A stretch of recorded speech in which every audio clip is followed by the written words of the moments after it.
All right, guys, we are on Survivor season 42, episode 2. It's I don't know. Let's start from the beginning. First episode, we left off with what color was their team? Is it green or blue? I think it was the blue team. Yes, blue team going to tribal council, and they're choosing between two people to vote out. One was Tori and the other one was Zach. But ultimately, in the end, they decided to vote out Zach. And yeah, I don't know. I think it was a good choice because Zach was pretty useless. Oh boy. Zach was pretty useless. He started strong, he built himself an alliance right away. Good moves. People liked him, but he was just too weak. To be honest, he wasn't good at puzzles. He's not strong. There's no reason to keep him around, unfortunately. He couldn't even make a case for himself, to be honest with you. And the only thing they had against Tori was her sort of just looking around for idols, and people didn't really trust her. Yeah, so I don't know. I don't know how to feel about that choice. See, show you. They're right there. Zach getting his torch snuffed.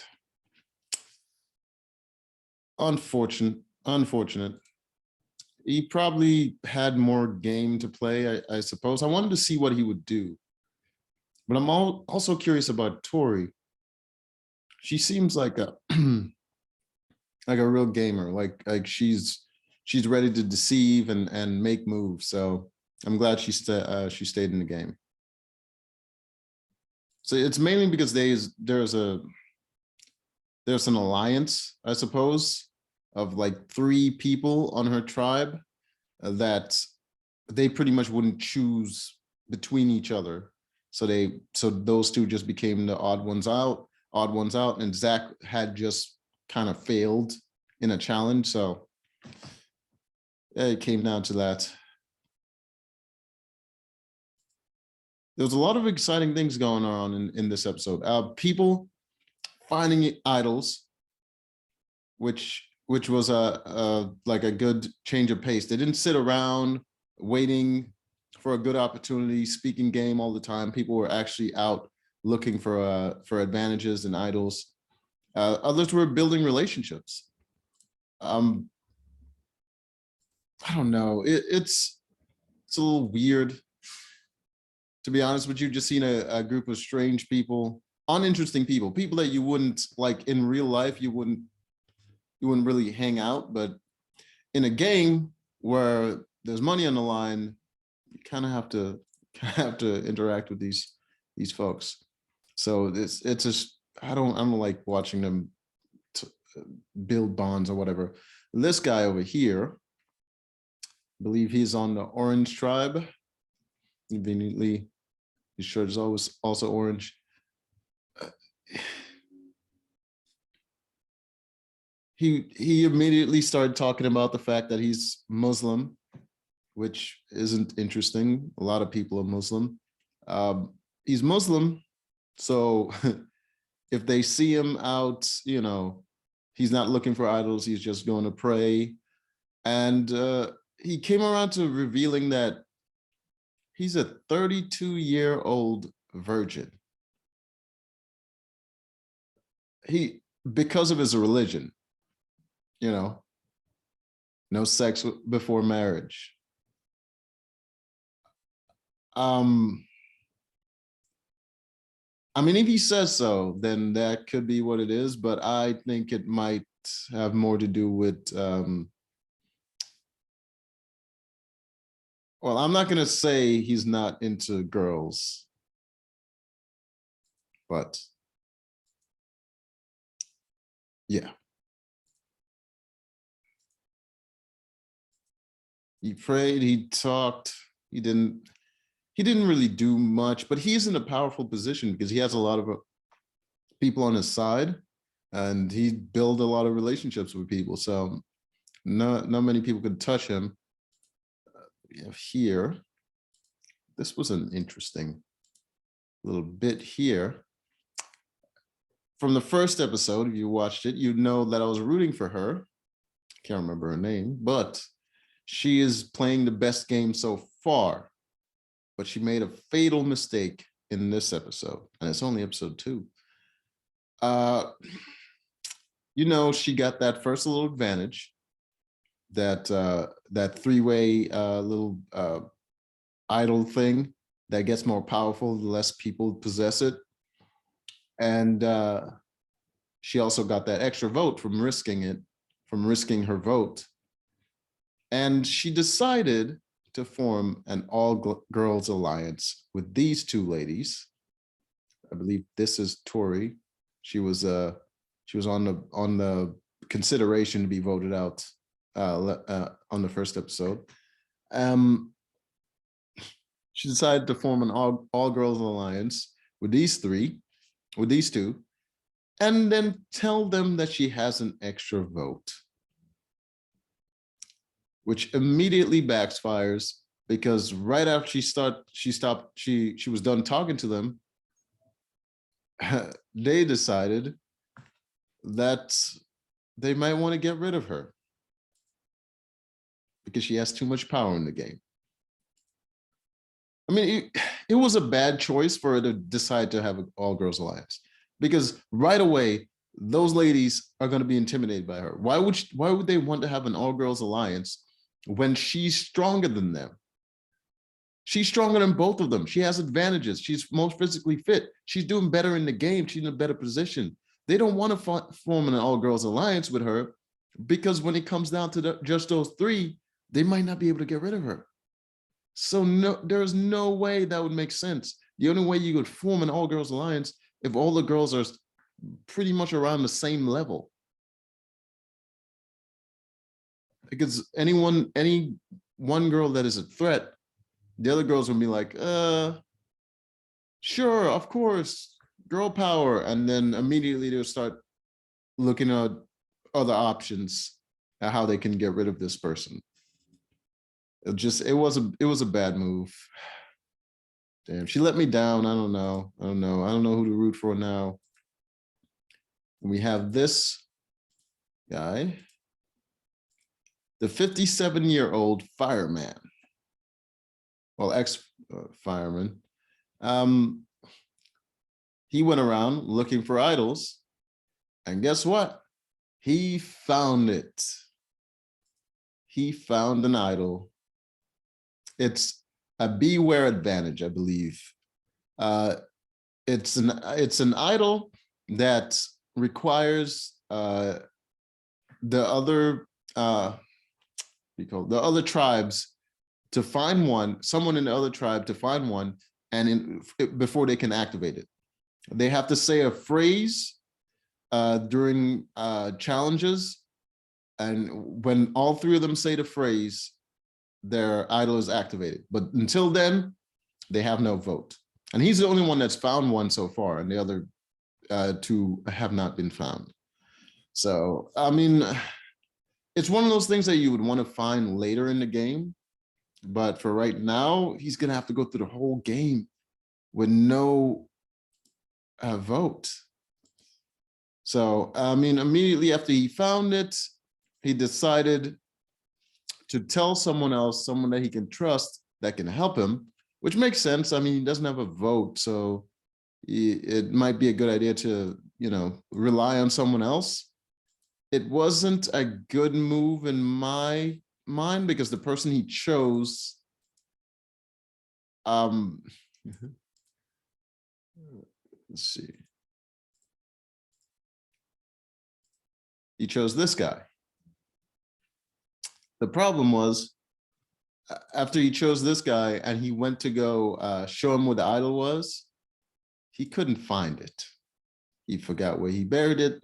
And it took him a while to find it, which kind of destroyed the other person's confidence in him.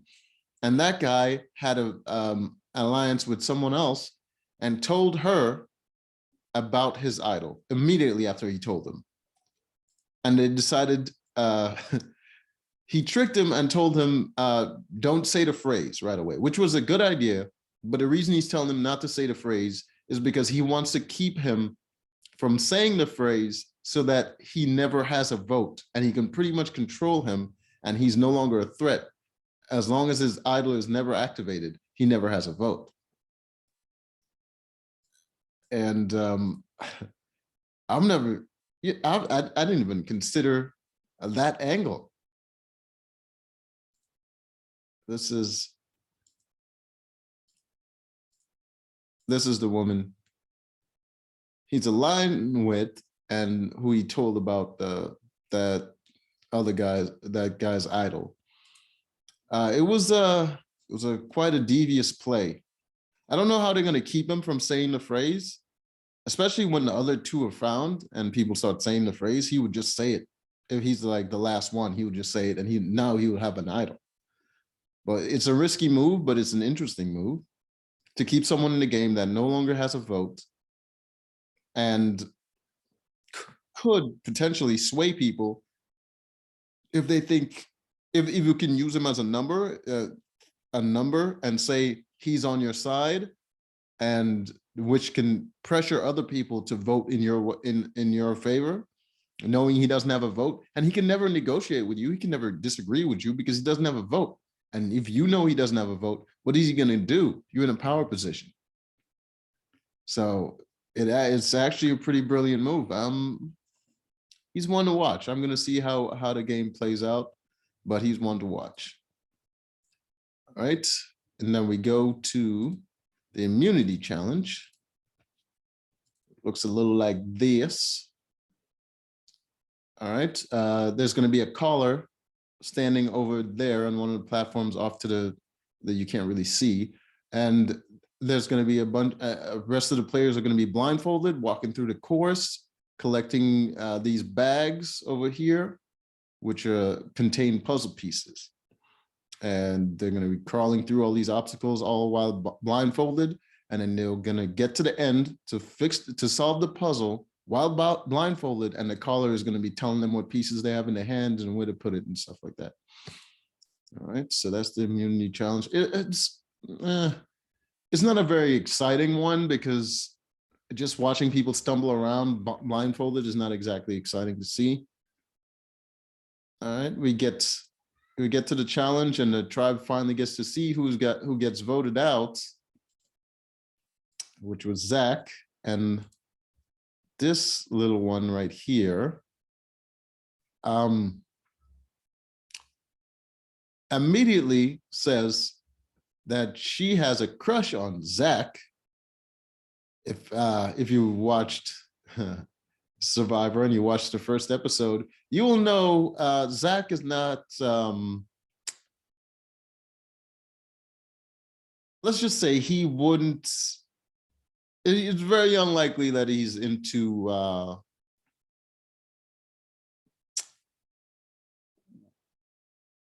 females.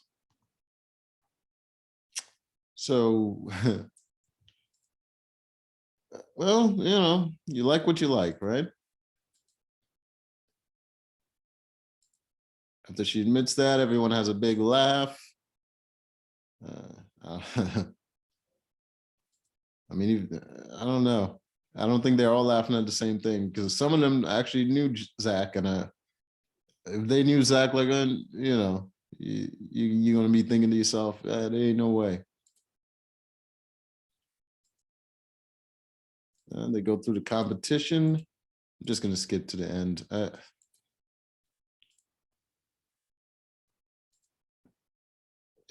Yeah, just gonna skip to the end. They're just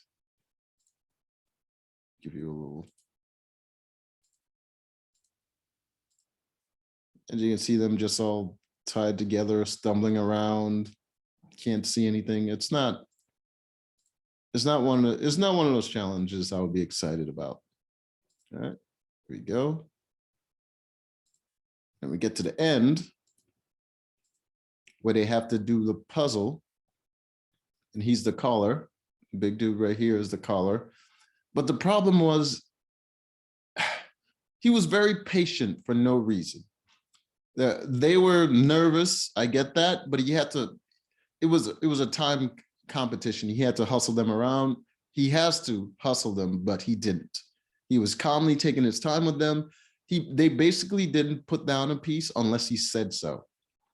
But the other competitors, they are putting down pieces, and the caller was just correcting them to put it back and put it in the right spots and stuff like that. But every one of these pieces that they put down, he literally had to let them know one by one. Like each piece, he had to tell them, all right, put this here, put that there, taking all day for no reason. So obviously they end up being the loser. There are 3 teams competing, 2 immunity, 2 can win immunity, 1 is going to be out, and they ended up losing and they had to go to tribal. It wasn't a good move. But it is what it is, you know?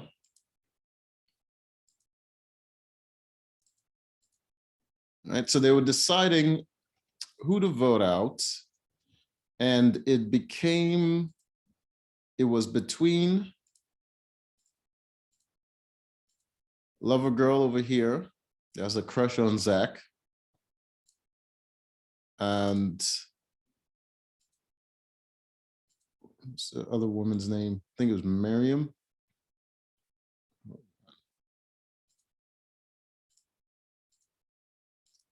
And this woman right here in the back there.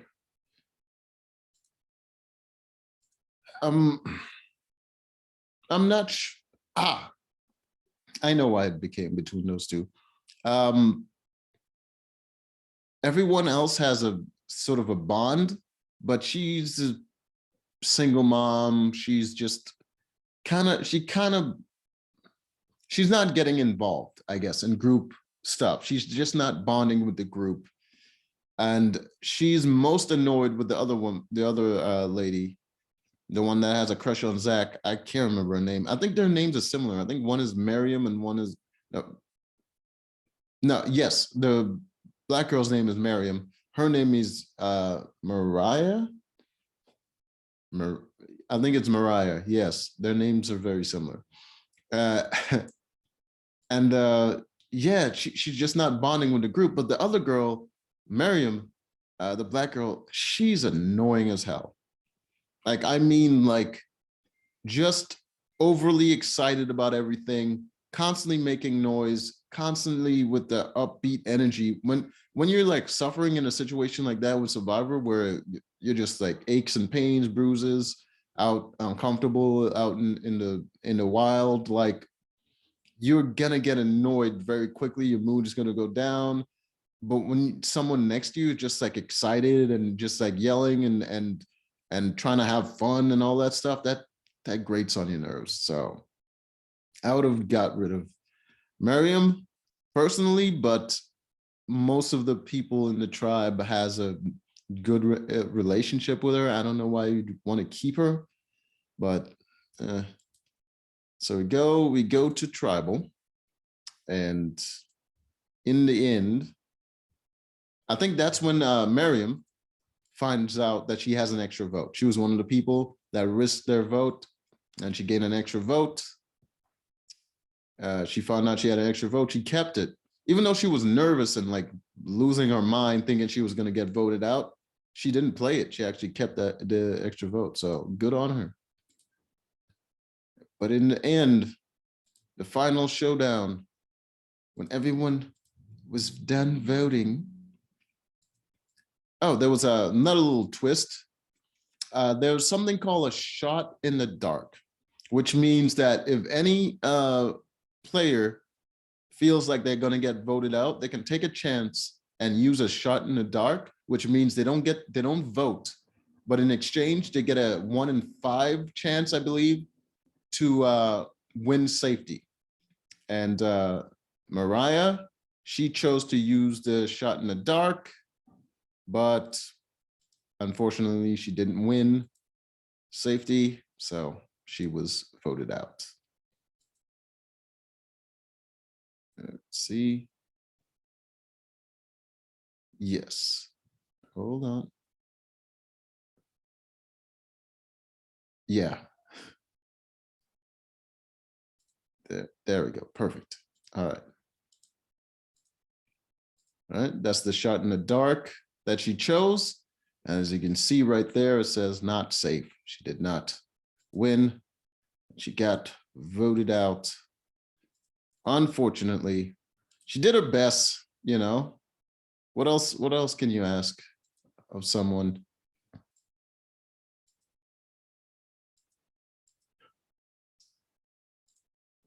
Oh, no, no, no.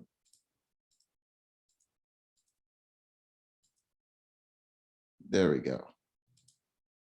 That's the image we want to go out on. Right there, as you can see, you're getting this torch snuffed.